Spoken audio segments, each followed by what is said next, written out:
Hello hi നമസ്കാരം. എല്ലാവർക്കും സുഖമാണെന്ന് വിചാരിക്കുന്നു. ഇന്ന് വളരെ രുചികരമായിട്ടുള്ള ഒരു ബീട്രൂട്ട് പച്ചടി എങ്ങനെ ഉണ്ടാക്കാം എന്ന് നോക്കിയാലോ. നമ്മളിവിടെ ഉണ്ടാക്കാൻ പോകുന്നത് ബീട്രൂട്ട് പച്ചടിയാണ്. അപ്പം ആദ്യം ഈ ഒരു ബീട്രൂട്ട് എടുത്തിട്ടുണ്ട്. ഇതിനെ ഒന്നുകിൽ കത്തി കൊണ്ടോ അല്ലെങ്കിൽ ഒരു പീലർ ഉപയോഗിച്ച് അതിൻ്റെ സ്കിൻ അങ്ങ് റിമൂവ് ചെയ്യുക. ഞാൻ ഇത് മൊത്തത്തിൽ പീൽ ചെയ്തെടുത്ത് വെച്ചിട്ട് വന്നിട്ടുണ്ട്. നന്നായിട്ട് കഴുകിയിട്ടുണ്ട് കേട്ടോ.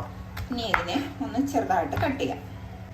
ഇത് നിങ്ങളൊന്നുകിൽ കൊത്തിയരിയാനായിട്ട് പറ്റുമെങ്കിൽ കൊത്തിയരിയുക. പിന്നെ അതിനേക്കാളൊക്കെ ഏറ്റവും എളുപ്പമെന്ന് വെച്ചാൽ നിങ്ങളുടെ കയ്യിൽ ചോപ്പർ ഉണ്ടെങ്കിൽ ചോപ്പ് ചെയ്യുക.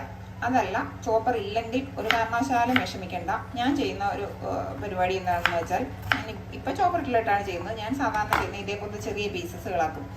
ചോപ്പർ ഉണ്ടെങ്കിൽ നമ്മളിതിനെ ഈ ചോപ്പറിലോട്ട് അങ്ങ് ഇട്ടിട്ട് ഒന്ന് 2-3 പ്രാവശ്യം ഒന്നങ്ങ് തീരെ അങ്ങ് കുഞ്ഞു പീസായിട്ട് എന്ത് ചെയ്യണ്ട, ഇങ്ങനെ ഇട്ടങ്ങ് ഇതിലോട്ട് ഇങ്ങനെ ഇട്ട് കൊടുത്താൽ മതി. അതല്ല ചോപ്പർ ഇല്ലാത്തവരാണെങ്കിൽ ഒരു കാര്യം ചെയ്യണം, ഇതേപോലെ കുഞ്ഞു പീസസ് ആക്കണം. എന്നിട്ട് മിക്സിയുടെ ചെറിയ ജാറിൽ ഇട്ടിട്ട് ഒരു 2-3 പ്രാവശ്യം ബാക്ക് ബട്ടൺ പ്രസ് ചെയ്ത് കൊടുക്കുക.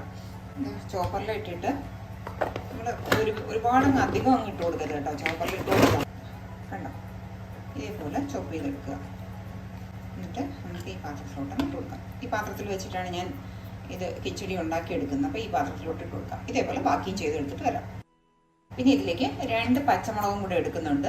ആ പച്ചമുളകും കൂടെ നമുക്കത് കട്ട് ചെയ്തിട്ട് കൊടുക്കാം. ചെറുതായിട്ട് വട്ടത്തിന് അരിഞ്ഞിട്ട് ഇട്ട് കൊടുക്കുകയാണ്. ഇതിപ്പോൾ ഈ ഇതെടുത്ത് വെച്ചിട്ടുണ്ട്. ഇതിലേക്ക് ഒരു 1/4 കപ്പ് വെള്ളം കേട്ടോ. വെള്ളം അധികം ആവേണ്ട. വെള്ളം കാരണം പെട്ടെന്ന് ഇത് വെന്ത് കിട്ടുന്ന സാധനമാണ്. അപ്പോൾ അതുകൊണ്ട് 1/4 കപ്പ് വെള്ളം മതി. എന്നിട്ട് നമുക്കിത് ഗ്യാസ് ഓൺ ചെയ്ത് അടച്ച് വെച്ച് വേവിക്കാം. അടച്ച് വയ്ക്കുക. ഇപ്പോൾ ഉപ്പിട്ട് കൊടുക്കണ്ട. കുറച്ചും കൂടെ കഴിഞ്ഞിട്ട് നന്നായിട്ട് തിളയൊക്കെ വന്നതിന് ശേഷം നമുക്ക് ഉപ്പിട്ട് കൊടുത്താൽ മതി. ഇപ്പോൾ ഉപ്പൊന്നും ഇട്ട് കൊടുക്കണ്ട. ഇതവിടെ ഇരുന്ന് വേകട്ടെ കേട്ടോ. അതാകുന്ന സമയത്തിന് നമുക്ക് അരപ്പൊക്കെ റെഡിയാക്കി വെക്കാം. അതിന് വേണ്ടിയിട്ട് ഞാനൊരു മിക്സിയുടെ ജാർ എടുത്തിട്ടുണ്ട്. അതിലേക്ക് നമുക്കൊരു 1/2 കപ്പ് തേങ്ങ ഇട്ട് കൊടുക്കാം കേട്ടോ. ഈ അരപ്പിലേക്ക് ഞാനൊരു ചെറിയ പീസ് ഇഞ്ചി ചെറുതായിട്ട് കട്ട് ചെയ്തിട്ട് ഇട്ട് കൊടുക്കുന്നുണ്ട് കേട്ടോ. ഈ ബീട്രൂട്ട് കിച്ചടിയിൽ ഒരു ചെറിയ പീസ് ഇഞ്ചി ഇട്ട് കഴിഞ്ഞാൽ അതൊരു പ്രത്യേക ടേസ്റ്റാണ്. പണ്ടൊന്നും ഞാൻ ഇടത്തില്ലായിരുന്നു, പക്ഷെ ഞാൻ ഇപ്പോൾ ഇടും. ഞാൻ ഇപ്പോൾ ഇവിടെ വന്നതിന് ശേഷം ഞാനൊരു സ്ഥലത്ത് നിന്ന് ഇങ്ങനെ കഴിച്ചപ്പോൾ എനിക്ക് നല്ല ടേസ്റ്റ് വലിയ വ്യത്യാസമൊന്നുമില്ല, പക്ഷെ നല്ല രുചിയായിട്ട് എനിക്ക് തോന്നി. അതുകൊണ്ട് ഒരു ചെറിയ പീസ് ഇഞ്ചിയുടെ ഫ്ലേവർ അങ്ങ് ഒരുപാട് മുന്നിട്ട് നിൽക്കരുത്. ഒരു കുഞ്ഞു പീസ് ഇഞ്ചി, ആ ഒരു പീസ് ഇഞ്ചി അങ്ങ് അതിലേക്ക് ഇട്ട് കൊടുക്കാം. ഇതിലേക്ക് തന്നെ ഒരു 1/2 ടീസ്പൂൺ ജീരകം കൂടി, നല്ല ജീരകമാണേ, അതും കൂടി ഇട്ടിട്ട് കുറച്ച് വെള്ളവും കൂടി ചേർത്തിട്ട് ഇതൊന്ന് നല്ല മയത്തിൽ അരച്ചെടുത്തുകൊണ്ട് വരണം. അതുപോലെ തേങ്ങ ഇടുമ്പോൾ തേങ്ങ ഒരുപാട് അങ്ങ് കൂടി പോണ്ട. തേങ്ങയും പാകത്തിന് മതി കേട്ടോ. 1/2 കപ്പൊക്കെ തേങ്ങ തന്നെ മതി. അതിൽ കൂടുതൽ അങ്ങ് തേങ്ങ കൂടുതലിട്ട രുചി കൂടുതലെന്ന് പറഞ്ഞ് തേങ്ങ കൂടുതൽ ഇടണ്ട. ഞാൻ അരച്ചെടുത്തോണ്ട് വന്നിട്ടുണ്ട്. എങ്ങനെയാണെന്ന് കാണിച്ചു തരാം. കണ്ടോ, നല്ല സ്മൂത്തായിട്ട് ഇങ്ങനെ അരച്ചെടുത്തിട്ടുണ്ട്. ഒരുപാട് വെള്ളം അങ്ങ് ചേർത്തിട്ടുമില്ല കേട്ടോ. നമ്മൾ ഇതിൽ ഇതുവരേക്കും ഉപ്പ് ഇട്ട് കൊടുത്തിട്ടുണ്ടായിരുന്നില്ല. ഇനി നമുക്ക് ഉപ്പും കൂടി ആഡ് ചെയ്ത് കൊടുക്കാം. വെള്ളമൊക്കെ പറ്റി വന്നിട്ടുണ്ട്. ഇനി ആ അരപ്പിൽ കൂടി കിടന്നും കൂടി ഒന്ന് വേവണം. അപ്പോൾ അരപ്പിൻ്റെ ആ വെള്ളത്തിൻ്റെ അംശവും വറ്റി കിട്ടണം നമുക്ക്. അങ്ങനെ വേവിച്ചെടുക്കണം. ഇതിപ്പോൾ ഇതിൽ പിടിക്കാനായിട്ട്, കഷ്ണത്തിൽ പിടിക്കാനായിട്ട് ഇത്ര ഉപ്പ് മതി. തൈരൊക്കെ ചേർത്തിട്ട് നമുക്ക് വേണമെന്നുണ്ടെങ്കിൽ അപ്പം നമുക്ക് ഇട്ട് കൊടുക്കാം. അരപ്പും കൂടി ചേർത്ത് കൊടുക്കാം.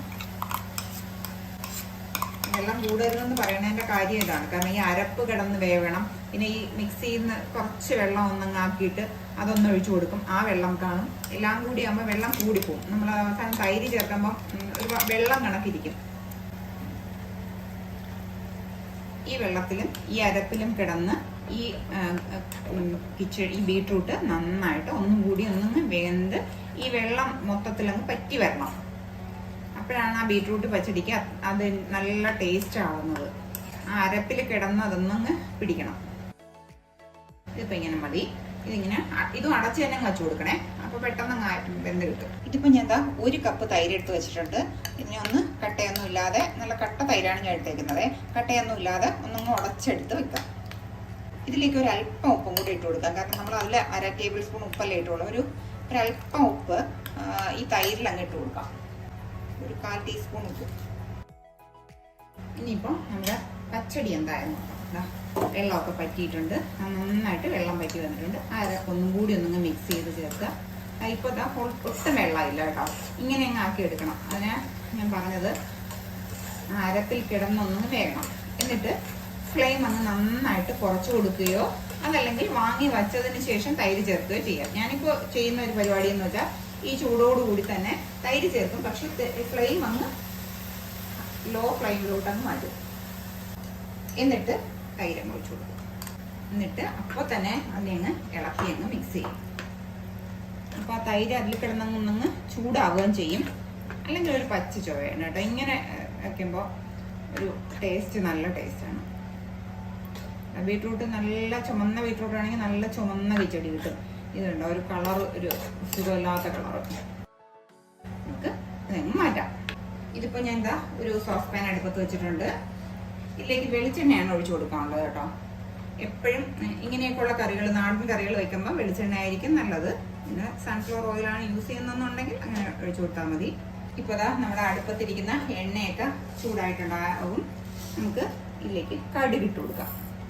അപ്പോൾ അതാ കടുക് നന്നായിട്ട് പൊട്ടി വന്നിട്ടുണ്ട്. 2 വറ്റൽമുളക് എടുത്തിട്ടുണ്ട്. ആ 2 വറ്റൽമുളകും അങ്ങ് അതിലേക്ക് ഇട്ട് കൊടുക്കാം. നമുക്ക് കറിവേപ്പില ചൂടോടുകൂടി തന്നെ ഇതിലേക്ക്.